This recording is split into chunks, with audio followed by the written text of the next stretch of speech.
I haven't told this story in a while. In a whole while. This is the story of when I used to work at Underwood Memorial Hospital. It's a doozy. It's a doozy. It's a good one. It's a good one. It may have been my best job so far, considering that I left on fantastic terms. If leaving jobs were like the army, then I would have gotten a Purple Heart. But I'll get to that later. I worked in the kitchen.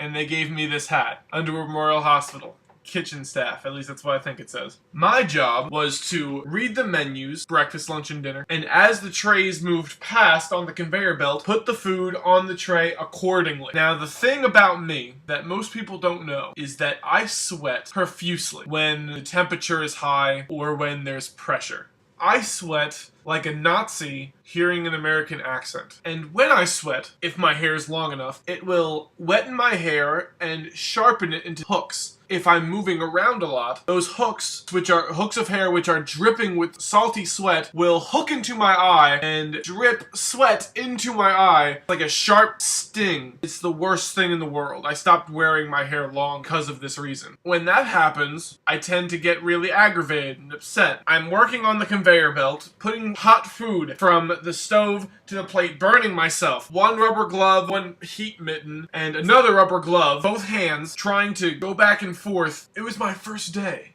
Finally, the last plate came down the line. I was so frustrated. I hadn't said anything for like an hour. I take a spoonful of peas and I slam it on the last plate and I scream, "Soldier boy!" I don't know why I said that. It seemed appropriate at the time.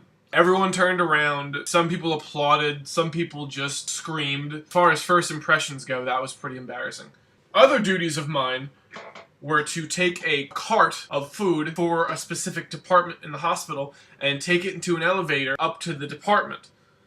It was normally pretty boring until it was the ICU unit. One thing happened to me that I will never forget, as hard as I try. I'm walking this big cart down the intensive care unit. I walk past a room, and the room is open just enough for me to walk past and hear a piece of conversation. In this room is a doctor standing over a bed, and inside this bed was an enormous man. Around the middle. Enormous. I don't want to call this man fat, and I won't call him fat. But I will say, if you were going to identify him with an article of clothing, it would be XXL. This man sat on the table and looking up at the doctor. It was just the best piece of coincidence that I've ever had. It had me satisfied laughing for months and months. Now, I'm still happy about it. I'm still happy that this happened to me. I walk past this room, and this is what I hear. The doctor's standing over the bed, and he says, "If you don't start losing weight and change your diet, you will die." And the man in the bed gives one response. He pushes himself a little bit up, and he burps. The biggest burp I've ever heard in my life. It was resonating. It shook the walls, and I heard it as I continued to walk down the hallway.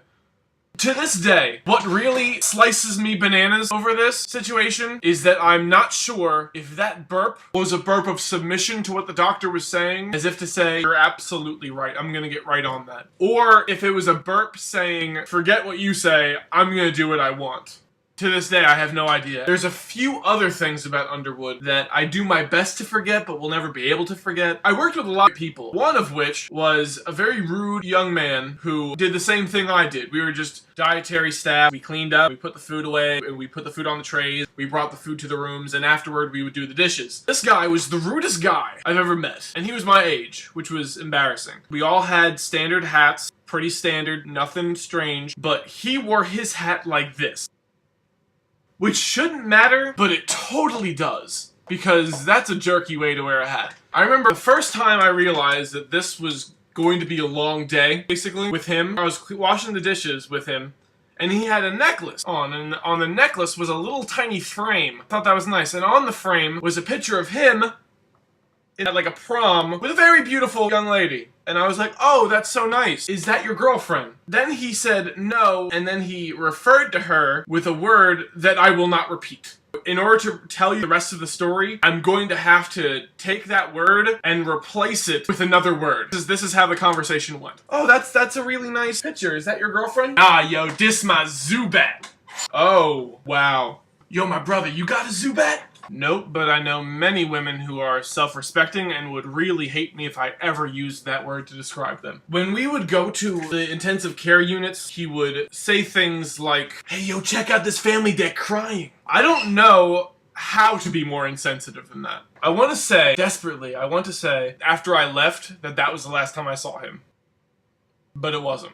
Months after I left, I was leaving a friend's house. They had a party. It was a really nice party. Really nice backyard. I was driving out. I had a really nice time. It was like 9-ish, 10-ish in the PM area. I'm driving down the road and I see him, middle of the street, and he is urinating in the street. I approach him with my car, and one thing is obvious. He is under the influence completely. Just the influence, and then him. The second thing was not so obvious. What wasn't so obvious was that if he knew who I was. Logic told me he can't know. All he could see were my headlights. But his eyes told me different. He looked at me with a crazy eye, and then I knew what was coming. He began to midstream advance toward my car. His intention was to urinate on my moving car. I swerve out of the way, avoiding by inches, by a frog's hair, the rainfall of El Dorado. I get away from him and I start speeding up, like he's gonna catch me. I don't know, it just seemed like I needed to just really get out of there quickly. I saw him stumbling around in my rearview mirror, and that was the last time I saw him. Stumbling in his own urine in my rearview mirror. It's almost sad. I really loved this job. I loved most of the people I worked with, excluding that man. I ended up leaving because my father went to go to school, which is really good because he was able to get like a computer degree and he's able to have the job he has now. But someone had to watch my brother. He needs constant care. My father pulled me out of working there, and it was like the saddest thing in the world. The saddest day of easily my winter that year. I tell my boss, she says, "Okay, let me go talk to our head dietary supervisor. Let's call him Mark Hamill." So I go into Mark Hamill's office, and I sit down, and he's not facing me. He's looking at a picture of this kid behind his desk. And he said, without turning around, "I heard you're leaving us to take care of your autistic brother." I am. And then he says, "Did you know I have an autistic son?" No. And he points to the picture that he was staring at, and then immediately I could tell that this kid was his autistic son. He turned to me and he said, "I have a lot of respect for that. Call whenever you need a fantastic reference." Tried calling back a couple years later when I needed work and it was not having it. But it was still an awesome moment. Still really cool. And that was my time at Underwood. May the odds of you finding a job just as good be ever in your favor.